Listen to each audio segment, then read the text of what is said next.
Oi, gente.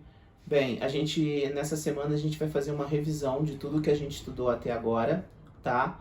Essa revisão eu fiz um mapa conceitual num aplicativo que eu vou ensinar a vocês na nossa aula online, como a gente vai trabalhar nesse aplicativo, tá? Então, assim, eu fiz esse mapa conceitual mostrando tudo que a gente estudou no online até agora, né? Ou seja, a gente estudou o período entre guerras, ou seja, o período que vai do fim da Primeira Guerra Mundial, 1919, até o início da Segunda Guerra Mundial, em 1939. Então vamos relembrar algumas coisas, né?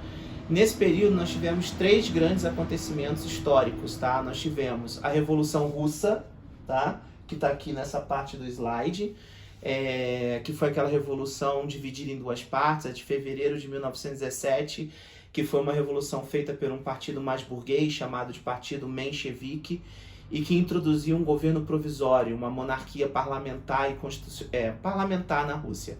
E esse governo foi derrubado em outubro de 1917 pelos bolcheviques, pela classe operária armadas por Trotsky e lideradas por Lenin, né? Que está aqui, ó, a Revolução de Outubro. O que significou essa revolução? A chegada de Lenin ao poder e, consequentemente, a chegada dos soviéticos, ou seja, da classe operária ao poder, tá? A gente viu também que você teve uma guerra civil entre os apoiadores da monarquia e dos mencheviques contra os operários que haviam tomado o poder em outubro de 1917. Vencido por Lenin essa guerra civil, você vai ter a criação da União Soviética, da URSS, né? Então a Revolução Russa foi um dos acontecimentos mais marcantes do século XX, porque foi o primeiro país a adotar um sistema político e econômico socialista. Outra coisa que a gente viu também, e que faz parte do período entre guerras, foi a ascensão dos regimes totalitários, do fascismo italiano e do nazismo da Alemanha, né? O nazismo nada mais é do que o fascismo em sua versão alemã, né? Então a gente viu que esses regimes totalitários, antidemocráticos, antiliberais, anticomunistas, nacionalistas, militaristas, expansionistas, machistas, chegaram ao poder como uma via para se enfrentar o crescimento do Partido Comunista, que depois da Revolução Russa vinha crescendo absurdamente em vários países da Europa.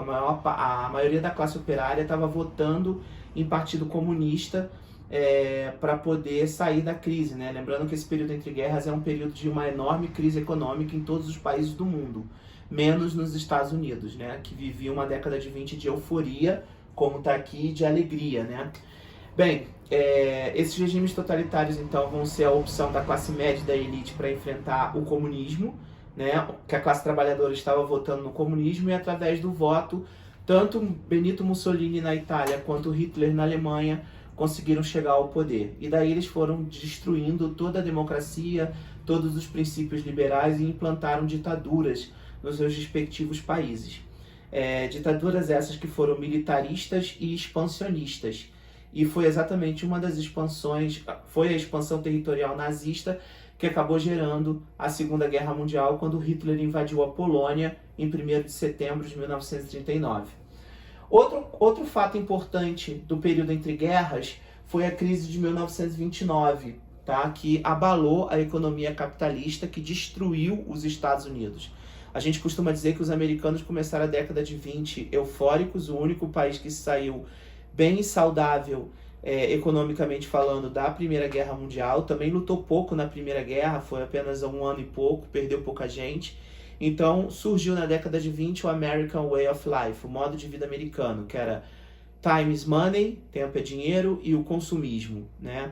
Mas houve uma crise, houve uma superprodução industrial, e essa superprodução, somada à diminuição do consumo dentro do país devido a N fatores, como a recuperação europeia, acabou gerando a quebra da Bolsa de Nova York em 1929 e a falência dos Estados Unidos e de todos os países ligados à economia americana, ou seja, todos os países do mundo, exceto a União Soviética, que era uma economia fechada, planificada, na figura de Stalin, que tinha assumido o governo logo após a morte de Lenin, tá? Então, os três fatos mais importantes foram a Revolução Russa, do período entre guerras, a Revolução Russa, a ascensão dos regimes chamados de totalitários, o fascismo na Itália e o nazismo na Alemanha, e a euforia americana que termina em Grande Depressão depois de 1929 com a quebra da Bolsa de Nova York, ok? Na próxima aula a gente vai aprender a fazer esses mapas conceituais no aplicativo, tá? Um grande beijo para vocês e saudade!